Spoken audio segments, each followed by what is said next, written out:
angazi thathe kwenzeke nje ngephutha. Niyamazi Mthakashana? Niyamazi Mthakashana? Yabona kufanele ngabe bamazi kakhulu. Kufanele yabona nina. Kufanele niyamazi Mthakashana. Nenze enye into. Kulungile-ke uMthakashana ngicela ukuthi asukume umfowethu azokhuluma. Thina nje bethi ngqaqo. Engabesana kakhulu.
Ngithathele ithuba ngikhuleke ebukhosini bakaMkhwanazi.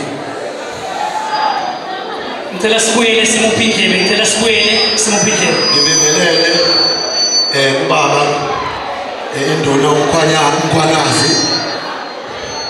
Ngibingelele umama uSomlomo umama Shefu.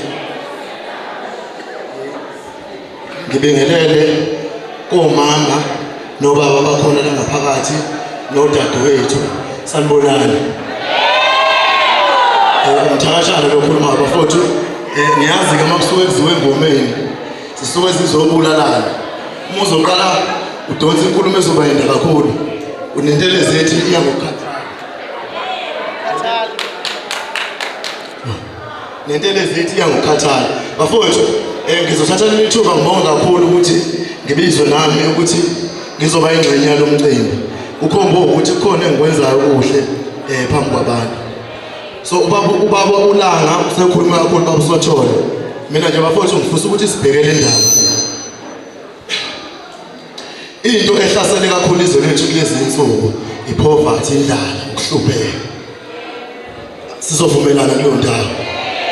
Amathuba emisebenzi awekho, akusebenzeki akuphileki. Ngisho abantu abayisifundiswa abanye bahleli nezicucu emakhaya.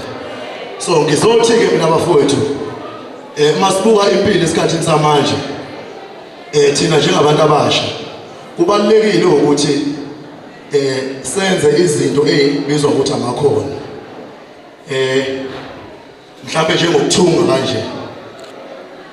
Ngenkathi ngiyogreda nensizwa sahamba sayothungisa amasudu lawo grade kumuntu othungayo ezothunga ibhlukwe ikhothi lefaka ngaphakathi esokuba ibhantshi lakhona. Eyami yayo 4,000 neyalensizwe engihamba nayo yayo 4,000. Uma uyathunga ukuthi ke akakuthungi lokho. Uma sengifika nazo lezi zinto ekhaya sengikhombisa umayo. Wathi umayo lo muntu lona njobe nithungelile nobabili. Indwangu ayithengile ukunithunga aliqedanga 8,000. So umuthi ubuka u8,000 lo siyothungisa ngawo minus 1,000 kusho ukuthi ne-profit kamalini ka7,000. Kukhona umuntu osebenza inyanga yonke ahole mhlawumbe 3.5 noma 4,000 rand. Khona umuntu okwazi ukwenza u8,000 ngeminithi hayi ngisho kanjalo. So into engifisa ukuthi sibukisise kakhulu kubafowethu isikhathi samanje ukuthi yini singakwazi ukuyenza ngezandla zethu.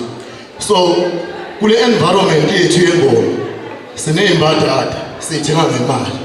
Ziodwa komaThekwini kodwa sinazo izandla zokwenza imbatata.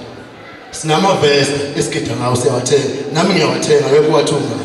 Kodwa athungwa amavest angithi. So sengisholo ukuthi ke bafowethu kubalulekile esikhathini samanje ukuthi umuntu ayisebenzele. Ngoba i-disadvantage yokusebenza umlungu ileyo ukuthi umlungu uyakuxosha. Ukusayinisa nani ne-contract ukuthi uzosebenza 3 months and then umsebenzi uphele. but into eyikhono nento okwazi ukuyenza ngesandla sakho into ongayenza uze uyongena emgodini. Sidinga ukwakhela imizi, sidinga abantu abazosenzela amawindi oma-aluminium, sidinga abantu abashuthayo kanje. Abafowethu labo bashuthayo, umfokaGatsheni, umfokaMdlalosa, bakhulu ey'nkundleni zokuxhumana kulezi nsuku, kodwa umuntu owakhulisa umsebenzi wabo imina, baqale ngokushutha mina. So bayaqashwa manje endaweni ey'nkulu ngenxa yokuthi beshutha mina. So sengisho ukuthi bafowethu njengoba siphila-ke, umqondo wethu asingawubeki kumlungu, but asiwubeke nasezandleni zethu. Bese-ke ngibuya bafowethu-ke ngiza kuleli side lengoma, angifuni ukuthi bafowethu ngandi kakhulu. Siyabonga kakhulu bhuti omdala ukuthi usihlanganisele iy'nsizwa manje. Kuyasisiza-ke lokhu njengabantu abasha, iningi izinto ey'hlasela abantu abasha, otshwala njalo njalo, ukukhulelwa, kuningi ubugebengu. So ukuthi sihlangane ngento enhle kanjena kuyalekelela kakhulu ukuthi sikwazi ukuqoqeka. Siyafisa-ke bafowethu emasosheni engoma ukuthi sihloniphe izinto ey'suke y'shiwo kuthina. Phezulu ngabantu abakhubazekile, phezulu. Right.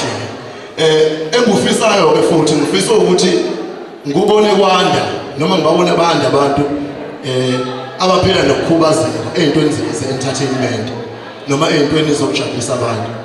Abantu abakhubazekile ngesikhathi esiningi uthola ukuthi bacindezelekile. Mhlawumbe nje uma ngingabuza bafowethu, ukhona yini umuntu owake wabona ku-TV ku-advertiswa mhlawumbe iskipha noma ibhlukwe kusetshenziswa umuntu okhubazekile? Ukhona umuntu owake wayibona leyo nto?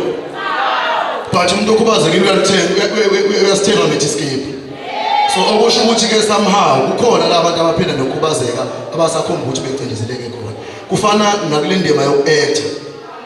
Kukancane ukuthi ubone umuntu okhubazekile mhlawumbe edlala kuzalo. Uma edlala kuzalo kuzosetshenziswa ukukhubazeka kwakhe ngendlela mhlawumbe njengokuthi kufunakala umuntu ozo-acta iphathi yomkhovu, and then kuzobe sekufunakala-ke umuntu omfishane ozodlala uphathi yomkhovu. Kumina kwakho umqondo lokho positive, yabona. Ngubona njengokucindezeleka okusho ukuthi mhlawumbe ukukhubazeka kuyi-disadvantage kwezinye izinto. But-ke mina ngaze ngize ngikuthathe ngikubeke emqondweni, ngikwenzele ngifundile ngendlela engifunde ngayo, nginey'tifiketi zami, ngiyayisebenzela ingoma, ngiyayigida nje ezinto engiyithandayo. Ngifisa ukuthi bafowethu ingoma siyithandeni, sihloniphe, inkosi nigcine bafowethu. Ngiyabonga kakhulu.